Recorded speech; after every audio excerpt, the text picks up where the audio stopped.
Usa sa mga daghang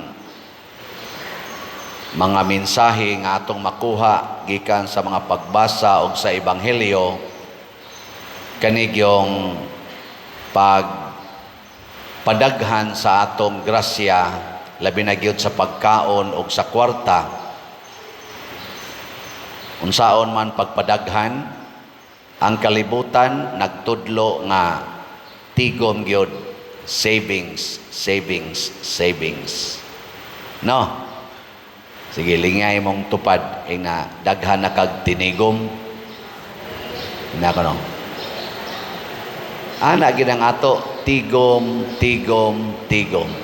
Nya para unsa man ang imong gitigom? Para sa future.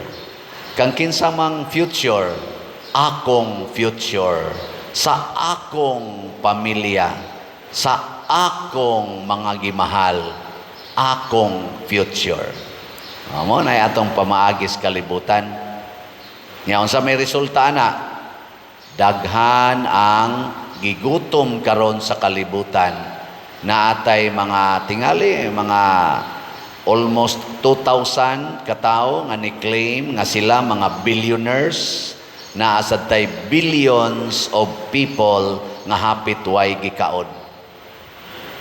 Oh. Mo na hitabo kay tungod aning maong paradigm, tigom para sa akong future. Unsa may pamaagi ni Kristo para mudaghan ang atong grasya? Hatag. Asa kutob, hutdag yung hatag. Lain na sang lingi sa imong tupad. Ing naasa imo, tigom o hatag.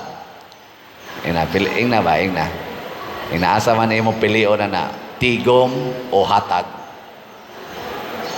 Kanang gasigig tigom, gasunod na sa dictation sa yawa. Kanang siging hatag, gasunod na sa guidance sa Ginoo. Muna nga niingon si San Pablo sa iyang laing mga sulat, the love of money is the root of all evils. Yawa. The love of money. Tigomon. Yan, niingon sa si Kristo, you cannot serve two masters at the same time. You cannot serve both God and money. Kaysa sige nimong tigom sa kwarta, mahimo kang ulipon sa kwarta. Kanang ulipon, magsige na siya bantay sa iyang agalon. Tanawa, di ba? Kanang magtigom og kwarta, balik-balikon gina nilag ihap. Sige yung ihap. Kada adlaw, siging ihap. Nya mawagtangan gani nag 20 pesos, pangit taon gina. Bisag kinsa nalay pasanginlan ana, hangtod masuko na lang na sila. Nya unsa may mahitabo kung magsige kag tigom, siging tigom, mag-anam sa kabugat ang imong naong. Tanawa na mga hangol og kwarta, bugaton og naong. Nya kung daghan na gina sila kwartang gitigom, bugat na gyud kana sila naong. Nya mo daghan sa dang imong stress, stressful kay kinabuhi. Mao na karon ang kalibutan full of stress. Oh. Lain na sang lingi sa imong tupad. Ing na wa kay stress. Wa karon kapuya, wa ka mahasol, wa karon mabalaka. Oh, daghan kay na.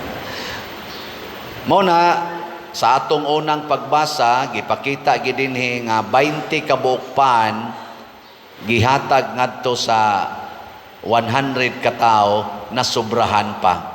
Pag-abot sa ebanghelyo, 5 ka pan, 2 ka isda, gihatag tanan na sobrahan pag 12 ka bukag, nakapakaon pagyud og 5,000 katao.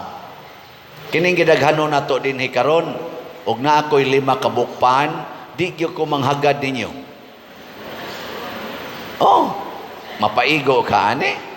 Di oy. 5 ka bukpan, 2 ka buk isda, kami nalay mangaon sa sakristan. Kusog ra ba sa nimo kaon ni mga sakristan? Kuwangon pamanggani sa sakristan palang daan, agmura nag-agian og bagyong audit oy. 5 ka bukpan, Pero kay gitugyan man ngadto sa Ginoo, matud pa diri sa atong ebanghelyo, gisulayan sa Ginoo si Felipe, pero sa tinud-anay ang Ginoo nahibaw nag-unsay iyang buhaton. Sa ikaduhang pagbasa, gihisgutan ni San Pablo nga doon na lang tay usa ka Ginoo, usa ka pagtuo, o kining maong Ginoo naghigugma natong tanan. Muna maghiusa ta, maghiusa. Kay usa ray nagtan-aw sa atong panginahanglan. Kitang tanan gimonitor tas Ginoo. Kahibaw na siya unsay buhaton, matag sitwasyon nato, kahibaw na siya. Ang ato lang yun, sunda ang Ginoo. Sunda lang. Kita bitaw dinhi, unsa may atong ekspresyon sa pagsunod sa Ginoo.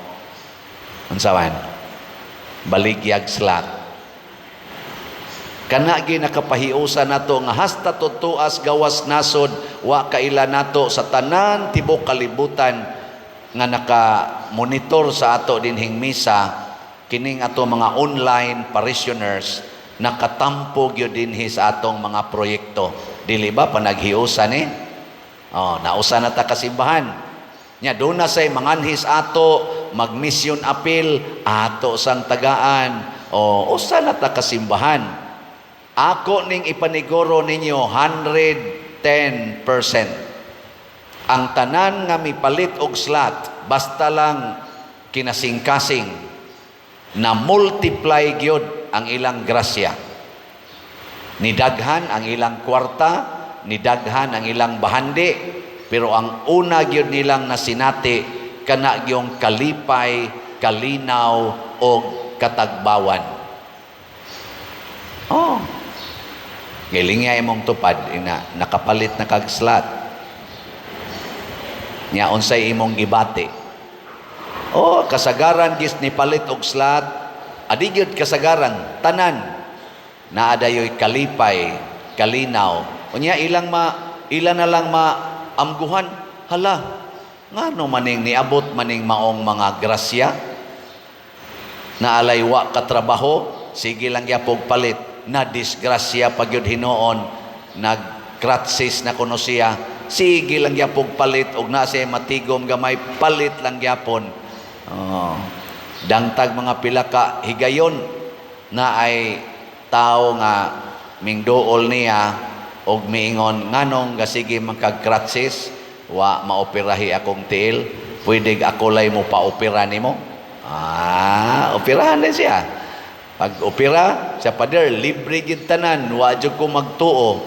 From nowhere niabot ning tawhana, og sa dihang naoperahan na siya, giingnan pa gid siya unsa may imong trabaho. Siya nga driver man ko sa una, siya nga pwede kag among hiron, driver sa among kompanya. Nag-drive na ron siya sa kompanya. Mura wa man mo moto. Hindi, wa man sa ko kibaw tinuod ba kay text raman sa tong iya. Basig tinuod. Ingnon ta lang. Pero matod pa niya, sa iyang kapobre, lipay jud kay siyang nakapalit siyang mga pila ka slots sa iyang kapobre. Na anon diri wa mga piang, na ay wa pobre. Di gyud mo palit. Kapalit lang kausa last year, di na gyud mo palit for the whole year. Ayaw sad mo ana, bisa malag usa ka buwan kausa mo palit og slot, pila ra man ang 500, pila ra man ang 1,000, di ba? So pila na rin atong halin. Lipay kay taani. Atong halin sa SBF DAG para sa atong kumbinto na natay 31,164 ka slots, na apay 28,836 ka slots nga available, tag 500 pesos per slot. Nya naa sa ni siya 16 slot challenge, 8,000. Pakpak. Sige. Wow. Kana lang timailhan nga ni pakpak mo sa ato pa nalipay, naghatag og kalipay. Ang nanghatag sa dani, ang namalit, agilipay na sa nas Ginoo. Punaan na tuglain. Mother Mary's Healing and Deliverance, MMHD, para nis Kapilinya. Kita ming Bishop Ruben atong niaging adlaw. Nako Bishop, wa pa gyud mahurot. Kay sila may nagda dito, ay okay ra gid na Father Sian, basta naa na sa imong mga kamot, siguro na gid na nga mahurot. Sige lagi tagpakauaw anig baligya, pero gamay na biya lang kayo. Gamay lang kayo. Ang atong halin, ang dinhi sa ato 3,961 ka slots, ang dito sa Capilinia 635, total of 4,596. 1,404 na lang yun ang nahibilin. Pakpak na sad. Praise the Lord. Mamalit lang murong tanan ani. Wa na karong hapon hurot ni oy kay sobra magid 1,000, sobra magid 2,000 ang manimba lang dinhi. Samot nagyog pun-an ninyo mga online parishioners. 1,000 ra gud karong buwan na. Hurot na ni kasunod adlaw. Nya nasa ni 20 slot challenge na may ganahag challenge nga 20,000 per challenge. Nakadawat na sa tag mga 22 ka 20 slot challenge. Ako lang ning gisgutan kay dili nato matugkad unsay pamaagis Ginoo. Pero ang usa ra gid atong mahibaw-an nga kon kita manggihatagon, hatagan sa tag mas daghan pa. Kung kita makighiusa sa tanan, pinaagis pagpanghatag sa tanan nga niya nato, ang tanan makighiusa nato dinhis kalibutan o dito sa langit. O maato dayon ang tanan nga atong gikinahanglan, kanabang wala ka nang hahanapin pa. Kay matod pa sa atong tubag sa Salmo, ang sa tubag nato, ang kamot sa Ginoo maoy nagpakaon kanato unsa may sumpay wala nay hasta ako nalimot iyang gitagbaw ang tanan natong mga kinahanglan. Kung ang kamot sa Ginoo mo'y mopakaon nato, tagbaw niya ang atong gikinahanglan, material and spiritual needs. Pero kang ato rasang kamot mo'y magpakaon-kaon nato, dili gid ta matagbaw physical, spiritual, material needs. Di ta matagbaw, magsigi lang tagpangayo lang gyapon, pangita sa wa diha. Matiguang na lang ka, mahimo na lang kang tiwasunon kaayo, gasungkod na lang ka, ga wheelchair na ka, ngita lang gyapon, wap agyod matagbaw. Sige, katapusang lingi sa imong tupad, ing na tagbaw na ka, na natagbaw na ka.